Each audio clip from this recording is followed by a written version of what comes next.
ওটা খাওয়ার পর মোটামুটি এখন আগের থেকে অনেক বেটার আছে। এখন খিদেও আগে পেয়েছে তো ওনার। লিকুইড ছাড়া খেতেই পারতেন না, এখন ভাত মুড়ি সবই খাচ্ছে। ওই জল জমাটা ওটাও ঠিক হয়েছে অনেকটা, আর ওনার অ্যাস্থমার যে প্রবলেমটা ওটা লাঠি ছাড়াই হাঁটাচলা করছে, মনোবলটা অনেকটা বেড়েছে।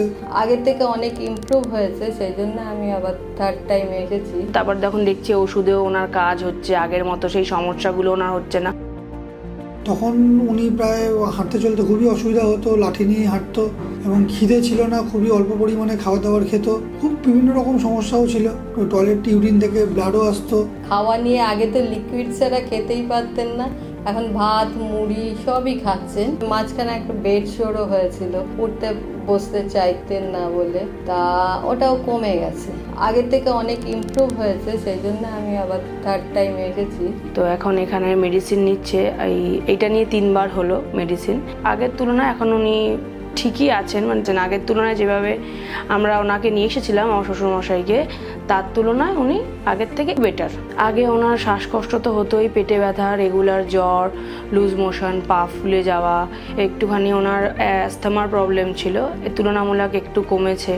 তারপরে ওনার জল জমছিল, জল জমা থেকে পা ফুলে গেছিলো, ওনার ওই জল জমাটা ওটাও ঠিক হয়েছে অনেকটা, আর ওনার অ্যাস্থমার যে প্রবলেমটা ওটাও অনেকটা ঠিক হয়েছে। আগে যেমন উনি একদম খেতে পারতেন না, কিচ্ছু খেতে ইচ্ছা করতো না, হাঁটা চলাও করতে পারতেন না, বাইরে বেরোতেন না। তারপর দেখুন দেখছি ওষুধেও ওনার কাজ হচ্ছে, আগের মতো সেই সমস্যাগুলো ওনার হচ্ছে না। তো তারপরে প্রথম ডোজ আমরা ওষুধটা দিই, এখানে আসি, যোগাযোগ করি, প্রথম ডাক্তারবাবুকে দেখাই, ম্যাডামকে দেখানোর পর উনি যে ডোজের ওষুধটা দেন সেটা খাওয়ানো হয় দিনে 2বার করে, 45 ডেজ খাওয়ানো হয়েছে। তো ওটা খাওয়ার পর মোটামুটি এখন আগের থেকে অনেক বেটার আছে। এখন খিদেও বেড়েছে ওনার, লাঠি ছাড়াই হাঁটাচলা করছে, মনোবলটা অনেকটা বেড়েছে।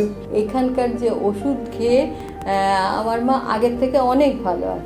আগে উনি বলতেন আমার আর শরীর ভালো হবে না, কোনো দিন এরকমই থাকবো, কিন্তু যখন এখানে আসলো সেকেন্ড টাইম মেডিসিন নিতে, ডাক্তারবাবুর সাথে কথা বললো, তারপর এখন উনি একটু একটু করে বাইরেও বেরোন, মনে একটু সাহসও পান যে হয়তো উনি ঠিক হয়ে যাবেন।